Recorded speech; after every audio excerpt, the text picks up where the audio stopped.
we have come to my favorite part of every job, and that is doing the trim work. Before I get going too far, I just have to stop and take a minute and say thank you to my friends at Windsor One. They're an amazing company. They support me in a lot of the places I go and try and teach. They're a big believer in education, and as I'm trying to teach some young people coming up, they really support me, but they just turn out great products, and it's not just the quality of the products, but they have a great product line. When you look at their moldings, like this is an example, they really have crisp, clean lines, just great definition. And you might not think too much about that, but when it gets painted, that really shows up. And the primer is absolutely amazing. Of course, the links are great, having 16-foot links. And just being able to know that from one piece of trim to the next, there's not going to be any difference. It's quality that I know I can count on every time. So I'm always going to go with Windsor One when I have an opportunity to spec what the molding package is going to be. One of the things that we've talked about a little bit going along is priming your end cuts. Now this would be an example. This is a piece that we cut for a plinth block, and we just took a spray can of Kills and primed the end. This end cut here, the painter's not ever going to get to that, so that would be, where I'd want to do this kind of priming. And down at the floors, you can see there's the plinth block detail. We want to prime one side because it's going down towards the concrete, and then both of these ends need to be primed too. And again, that is for the best application because that's going to keep moisture from transferring into or leaving the piece of wood. And it depends, I may be talking to somebody that's in Arizona and everything is really going to dry out. Here in Arkansas or maybe in New Orleans, the humidity just really takes off and soars. So that's one, why it's a great thing that this material is primed on the back, but two, why we want to prime all the ends. Oh man. So this is, again, you can do this with Kills and a brush. There's other primers. But what I wanted to show you, the way I've been doing this, and I'm just going to say I was really hoping you were going to find me a bigger piece, but that's okay. I've got paint all over me anyway. I think there's just no more scraps out there. So what I want to do is I want to prime this so that I can't see that end grain anymore. If this was the face, one of the things I've learned is I want to kind of be coming from the back a little bit. So now, along with having white fingers, I don't have, although I've got a good bit of paint overspray on the back, I really don't have much of anything on the front. And if I was not wanting to be really careful about the floor, what I probably might do is lay it down and spray it like that and get a little further away. But the key is you can't see that end grain anymore, so now I know that that's sealed. And again, as long, on the interior, you wouldn't have to use the Kills that says exterior primer, but you want something that's going to seal that up. Now, there's one other thing. What about a miter joint? A good trim carpenter often puts, glues miter joints together. Like, see if I can hold this upright. This miter joint, maybe that's the way to do it, really should have glue in it. Well, the good news about that is if I totally cover that end with glue, once I've totally covered the end with glue, and I'm going to leave enough excess so that when I put the two together and move them around, because I covered all of that end grain with glue, that seals it off. You probably can't see it, but there's a layer of glue on this and there's a layer of glue on that. So that accomplishes the same thing as what I've done with the primer, and you don't get your finger nearly as white. And I wouldn't really want to prime that because then the glue wouldn't do me any good. So it's much better idea to just use glue on your interior. Now that's on interior cuts. Just one more example. You know, this is more of a mitered cut, but it's the same principle. I'm just going to put a good bit of, good bit of glue, and I am using Tight Bond 2 here. To be honest, you'd have to ask the people at Windsor One whether it matters whether it be you know, water-resistant glue or not. My guess is going to be that just putting that glue on there is going to be enough to seal it off. Now there's actually a little bit of excess, but that right there should seal that off and make it to where it's going to not be, you know, the more that you seal up the wood, the less chance you've got of it, the miters and such opening up and things cracking. And that's one of the great things about this manufactured product that's primed all the way around. You're going to have a lot less problems with things shrinking up. Okay, so we've already kind of got a look at, this is one trim detail option. Now, when it comes to trim details, I get really, really excited. And one of the things that we wanted to do, and this is something that's kind of important when you're doing remodeling, again, there was a pretty bad caulk line about right there, so we want to come up with trim that was wider. Now, another really big thing for me as a trim carpenter is I don't like to have flush joints. I want to have an offset that creates a shadow line, but that also gives me some forgiveness. If I've got to have a perfectly flush joint, that's pretty hard to pull off. If you looked at this closely, especially over there, because when we installed this door, we had to really scissor it to get the weather stripping to line up. This piece is at a little bit of an angle. If I just had a perfectly flush joint there, that'd be really, really hard to make look right. But because putting this thin piece on there, that creates an offset and it camouflages it. So, and then up at the top, I just use a little bit bolder. This is like a ½ inch thick and sticks out a ¼ inch on the side and a ¼ inch on the front. The piece up on the top is 3/4 inches thick and it sticks out 3/8 to the front and 3/8 to the side. So this is just one example of a trim detail. You know, this is 1x6 here. I probably would not do this trim detail the one before, but if you wanted to cut it down to 4 inches or something, it looked great too. If I did this down to 4 inches, I'd probably still want this part to be at least an inch wider than the sides. Okay, I'm going to backtrack for just a second and show you a little bit about that plinth block. Because again, we had a previous door here. You can see, actually, well, here's a great example of that caulk line. You know, that's where the painter did a really good job caulking that in. The only thing is, we got to clean up that mess. So by going with wider trim, we do that. So just real quick, what we did.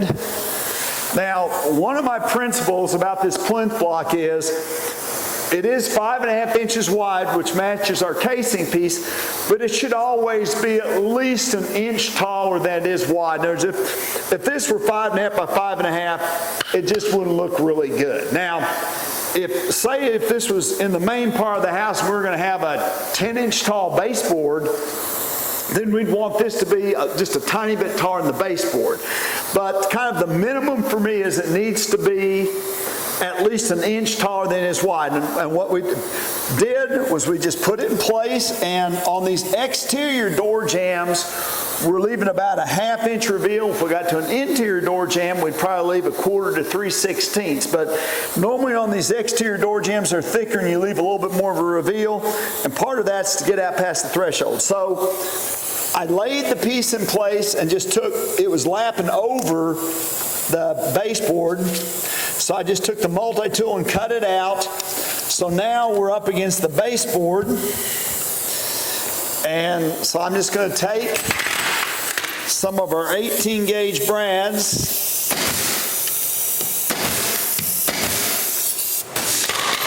and This is a good example, again, because we had to scissor these doors to get them to line up with the weather stripping. This is actually a pretty good bit inside the sheetrock. So we're going to be careful. We're not going to suck this all the way back. Now that I've nailed that, I can take this shim. And by the way, in a garage, I always like to leave any trim up about a 1/4 inch up off the floor. You know, you just tend to get more moisture in a garage. And again, this is a little bit different than the Windsor One rules for outside, but keeping it up a 1/4 inch is a good idea. Even in the house, if you're building a new house, it's on a concrete slab or whatever, there's no need to slam it right down the concrete because your floor covering is just going to be covering up part of your beautiful trim. So we can kind of put a shim behind here a little bit. I don't mind it tilting some, but I don't want it tilting all the way. They always work better with air. There we go. Now I'm just going to take my multi-tool, trim this off. I didn't get a very clean cut there. Nail it again.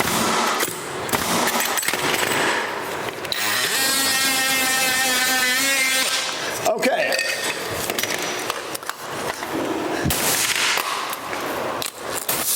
When I'm doing this, I always want to get those plinth blocks in place, and then I use those to measure up. Again, we're trying to get about a 1/2 inch up here and a 1/2 inch reveal on the side. And I'm going to switch around here. Now this is one of those composition jams, and it's a little bit squirrely on the inside. So what I'm going to try to do is, well, one, I'm going to put a few more nails than I normally would. But I'm going to try and see if I can kind of work the reveal back and forth. It's getting ready to be the hard part. Right about here, I need that reveal. And of course, it'd be all the way at the top, boy. I'm going to see if I can get that sucked back up. If not, what I may even have to do is get a clamp or something. Whoa, swinging a miss. All right. I'm hoping you'll be able to edit that out. Come on. All right. Tell you what, Sean, can you maybe come help me? If you can, I just need about, you're the man. I would look much less foolish if I'd just done that to start with. All right. So I'm also going to need another clip of those 1.5 inch bracts that are over there. I think I just ran dry. So now we've got the sides on. I'm just going to let you fill that up over here while I shoot that on. So the big news is probably like in another 5 years I'd miss and fall to the ground.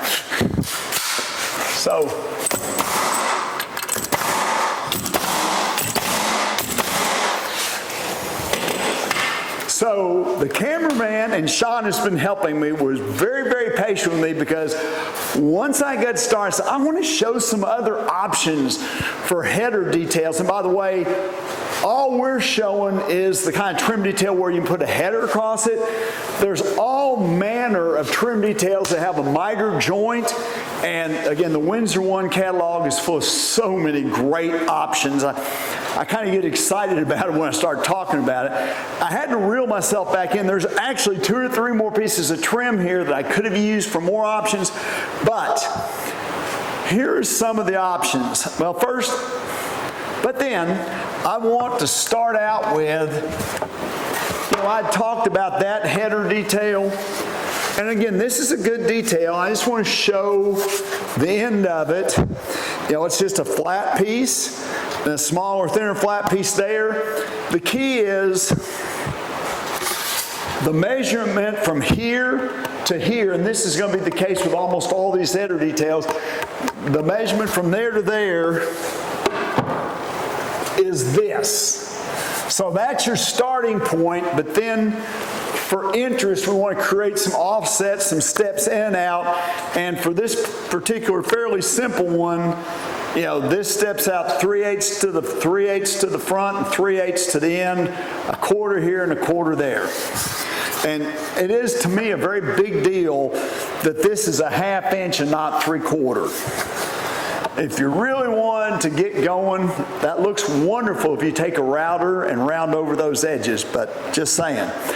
All right, now the other end of that is, again, there's a lot of movement towards things just being really simple today, but I don't want to have a flush joint, so I took a piece of this Windsor one that's 1 inch thick, and I just cut it to where it sticks out about 1/4 inch on each side. Now, I probably could have put a shim behind here and brought this out some. If this had had that thinner piece underneath it, you probably wouldn't notice as much. But again, this still has a nice clean look, but I'm not having to deal with a flush joint. Okay, that's one option. If I really wanted to keep this in proportion and do just this square header, I might even have bought a 1x8 for the top so that this top piece was a little bit taller. There's always a little bit nicer way of doing it, and the great thing about Windsor One is lots of options. Okay, now we're going to take a look at a little bit more of my style of trim detail. This is a whole lot like the other one, except that I added this smaller one. You got the same piece here, same flat piece on the top. Of course, this flat piece is a little bit wider because I've added this molding around the front. And one of the wonderful things about moldings is when you turn the outside corner, you really see the beauty of the profile. That is just a very simple molding. There it is. But I mitered it around. I'm going to hold it up for just a second, just so you can see. Again, when this is nailed in properly, this lines up with that. For me, as a trim guy, I love that extra detail. Of course, a little extra work, but I think it's well worth it. And by the way, there's 3 or 4 other moldings that you can use here to get different looks. So lots of options. Okay. Here's another option. This is a piece of top cap. It's actually that same molding. It's this molding right here, just fit on top, but mitered around the corner. And what I like about this is it starts to look a little bit taller. Again, really nice clean lines. Again, we've got that offset right there. So there's 2 or 3 other moldings I could have put up on the top, but I was afraid that the camera guy was going to like bolt on me and go home. All right. One more thing I want to show you, although I can show you many more. So this is that thick material, but with a really nice big molding around the top of it. So when you really see the beauty of a piece of molding like this, is when it turns the corner. Of course, if I wanted to keep on going, I could add a flat piece on top of this. The options are almost endless with Windsor One. I just wanted to share some of those because I'm really passionate about trim work. Just kind of, for one thing, if you happen to be a professional, it's a great way to build your reputation. And if you're doing it yourself, there's just great satisfaction in seeing the beauty of molding, and you want to be using a really quality material from Windsor One that has a great selection of profiles. So I think since we've already nailed this one on, I'm going to finish up by nailing this piece on.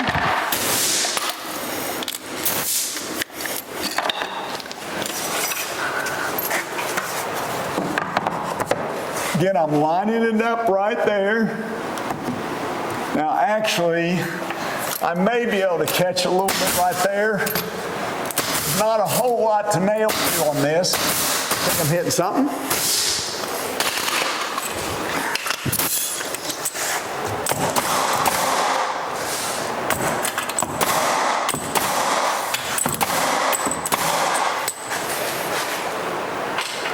I hope you've really enjoyed this video. I know it's been kind of long, but I wanted to finish up strong, showing you lots of great options for trim details. So, if you have any question about that, man, contact Windsor One. They've got lots of great literature and information for you, and I hope this has been useful to you.